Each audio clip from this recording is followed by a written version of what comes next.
Hello बच्चों। तो आज का जो हमारा टॉपिक है वो है सॉल्यूशन। इससे पहले हमने मिक्सचर्स के बारे में पढ़ा था जो कि दो टाइप के होते हैं, होमोजेनस, हेट्रोजीनस। और इस वीडियो में हम सॉल्यूशन की प्रॉपर्टीज के बारे में पढ़ेंगे।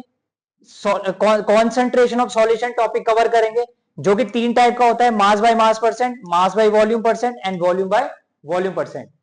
इसमें हम कुछ न्यूमेरिकल्स भी लगाएंगे जिससे कि हमारा कॉन्सेप्ट और क्लियर होगा और सेशन बहुत मस्त होने वाला है।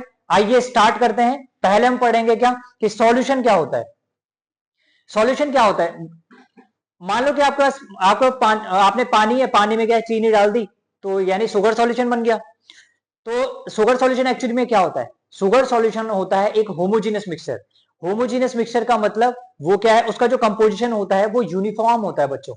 यूनिफॉर्म मतलब एक जैसा। अगर आप शुगर शुगर मिला देंगे पानी में और फिर इसको टेस्ट करेंगे तो हर एक बूंद का सेम टेस्ट आएगा, इसको बोलते हैं यूनिफॉर्म कंपोजिशन। या फिर अब जब आप उस सॉल्यूशन को देखेंगे तो वहां पे आपको पार्टिकल के बीच में सेपरेशन नहीं दिखाई देगा, सॉल्ट के या फिर शुगर के पार्टिकल्स नहीं दिखाई देंगे। तो ये क्या है, एग्जाम्पल है किसका, सॉल्यूशन का। समझ आ गया होगा। शुगर सॉल्यूशन क्या है, एक एग्जाम्पल है सॉल्यूशन का जिसमें कि क्या है, शुगर के जो पार्टिकल होते हैं वाटर में वो यूनिफॉर्मली डिस्ट्रीब्यूट होते हैं। अब कुछ प्रॉपर्टीज होती है बच्चों इसकी। तो प्रॉपर्टीज में क्या है, कुछ दो तीन प्रॉपर्टीज हैं जिनके बारे में हम डिस्कस करेंगे। पहला तो हमने डिस्कस कर लिया है कि सॉल्यूशन एक होमोजेनस मिक्सचर होता है। और दूसरा क्या है कि जो सॉल्यूशन का जो पार्टिकल साइज होता है, सॉल्यूशन का जो पार्टिकल साइज होता है वो क्या होता है, 1 नैनोमीटर से छोटा होता है। कहने का मतलब कि अगर मान लो आपके पास शुगर सॉल्यूशन है तो शुगर के पार्टिकल होंगे और वाटर के पार्टिकल होंगे उसमें, तो उनका जो साइज होगा वो 1 नैनोमीटर से छोटा होगा। एक्चुअली में 1 नैनोमीटर होता क्या है, 1 नैनोमीटर होता है 1 × 10⁻⁹ मतलब अगर 1 मीटर के मैं 1 करोड़ टुकड़े कर दूं, जो 1 करोड़वा टुकड़ा होगा उसे हम क्या बोलेंगे, 1 नैनोमीटर बोलेंगे। तो अब बात करते हैं, क्योंकि इसके पार्टिकल साइज बहुत छोटा है तो can not be seen by naked eye. तो हम इसको क्या है, इसके जो पार्टिकल है उसको नेक्ड आई से नहीं देख सकते। नेक्स्ट क्या है बच्चों, do not scatter beam of light. जो सॉल्यूशन होता है वो बीम ऑफ लाइट को स्कैटर नहीं करता। अब बीम ऑफ लाइट क्या होता है, मान लो आपके पास शुगर सॉल्यूशन है, ठीक है, चीनी पानी है और उसमें आपने क्या किया, टॉर्च लेके आए, टॉर्च लाइट मारी। अब लाइट मारी तो लाइट ऐसे सीधी निकलेगी, बिल्कुल पैरेलली निकलेगी, सीधी निकलेगी, बिना स्कैटर्ड, बिना फैले हुए। बिना क्या है, फैले हुए। मान लो कि आपके पास क्या है, शुगर सॉल्यूशन है और आपने क्या किया, बीम ऑफ लाइट ली, तो बीम ऑफ लाइट जो है बिल्कुल सीधी निकल जाएगी, मतलब बिना स्कैटर्ड हुए। अब स्कैटर्ड होता है तो कैसा दिखता है हमको, कोई भी बीम जब स्कैटर्ड होती है तो ऐसे दिखती है। मान लो सीधी आ रही थी तो स्कैटर्ड होकर फैलती है वैसे करके, तो ये फैलती नहीं है, सीधी निकल जाती है।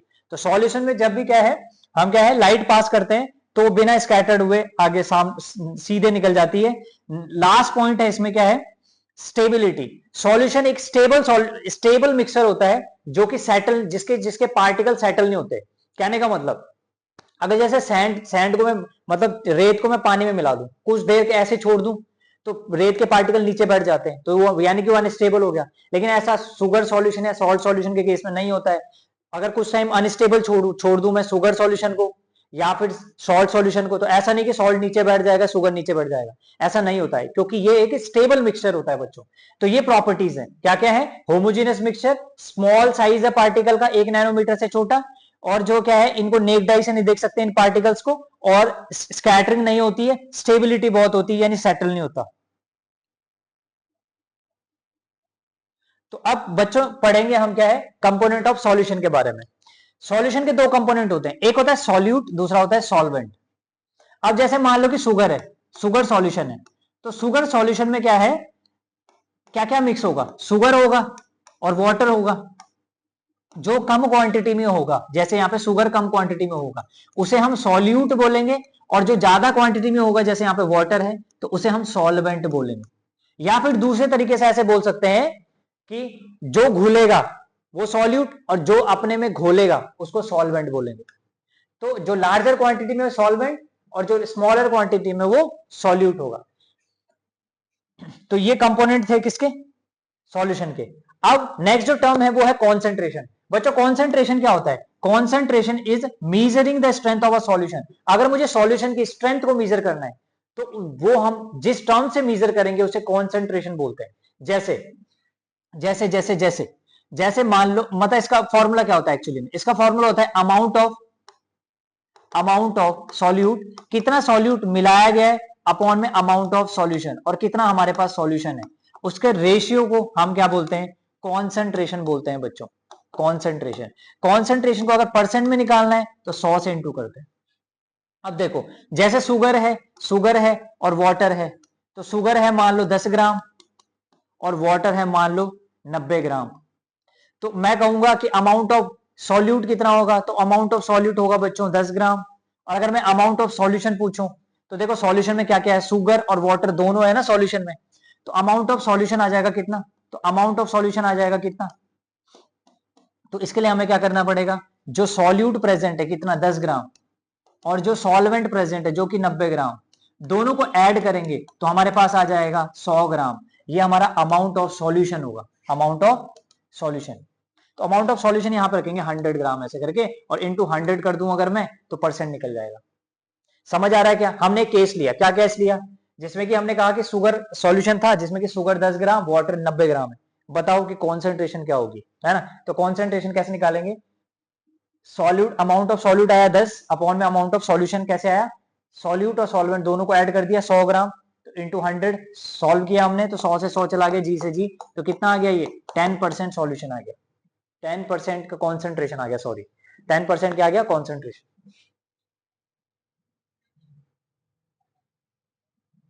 अब जो कॉन्सेंट्रेशन है वो तीन तरीके से रिप्रेजेंट किया जाता है, या mass by mass percent, mass by volume percent, volume by volume. देखो जब भी आप कोई भी चीज लेते हो जो कि एक मिक्सचर है, उसमें कॉन्सेंट्रेशन जरूर बताया जाता है। जैसे कि अगर मान लो आप टॉनिक लेते हो, टॉनिक में कोई दवाइयां मिक्स है ना, तो उसमें वो बताया जाएगा कि इतना मास बाय मास परसेंट है, या इतना मास बाय वॉल्यूम परसेंट है, या इतना वॉल्यूम बाय वॉल्यूम परसेंट है। हर कंपनियां जो होती हैं वो अलग अलग तरीके का से रिप्रेजेंट करती हैं कॉन्सेंट्रेशन को, पर लेकिन वो तीन ही तरीके हो सकते हैं, या तो मास बाय मास परसेंट में रिप्रेजेंट करेगी, या मास बाय वॉल्यूम परसेंट में रिप्रेजेंट करेगी, या वॉल्यूम बाय वॉल्यूम परसेंट में। अब ये होते क्या है वो समझ लेते हैं। तो सबसे पहले हम मास बाय मास परसेंट समझते हैं बच्चों। तो देखो अगर मास बाय मास परसेंट ये कहता है कि अगर तुमने सॉल्यूट, मतलब जो अमाउंट ऑफ सॉल्यूट है उसको उसका तुमने मास लिया फॉर्मूले में, और जो अमाउंट ऑफ सॉल्यूशन था वो भी मास में लिया, मतलब जैसे कि क्या है, जैसे हमने प्रीवियस केस में किया था कि मान लो कि आपने क्या है, जो शुगर सॉल्यूशन में 10 ग्राम शुगर ली, अपॉन में 100 ग्राम क्या ले लिया, सॉल्यूशन ले लिया, है ना, तो ऊपर भी मास लिया और फॉर्मूले में नीचे भी मास लिया, तो फिर इंटू 100 किया, तो ये मास बाय मास परसेंट हो जाएगा, मास बाय मास परसेंट। ठीक है, इसका एग्जांपल है जैसे कि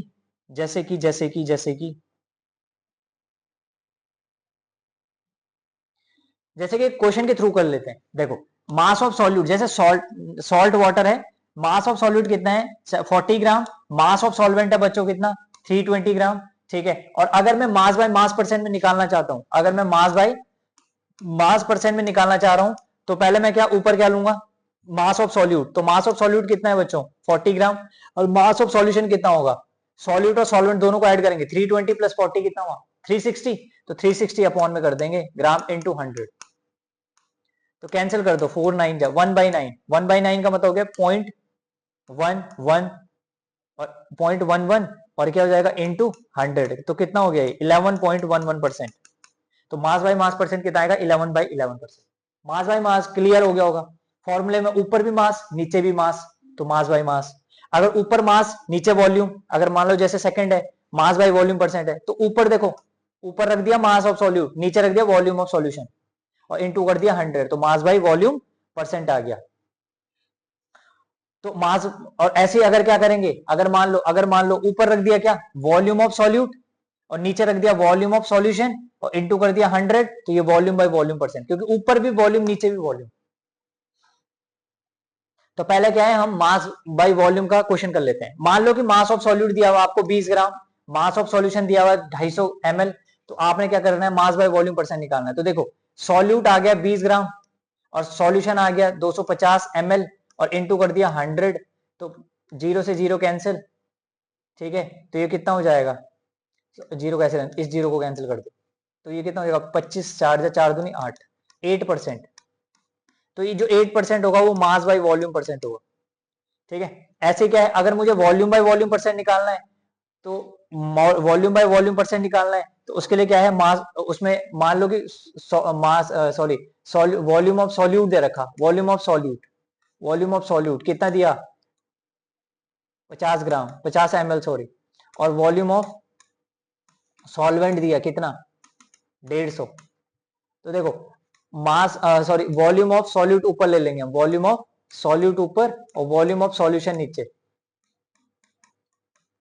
वॉल्यूम ऑफ सॉल्यूट बताओ बच्चों 50 ml, और क्या है वॉल्यूम ऑफ सॉल्यूशन हो गया 150 + 50, मतलब सॉल्यूट और सॉल्वेंट दोनों ऐड कर दिए और इनटू 100, तो ये जगह 50 अपॉन में 200 इंटू 100, तो 100 2 जा 200 225 जा, तो 25% आ गया वॉल्यूम बाय वॉल्यूम।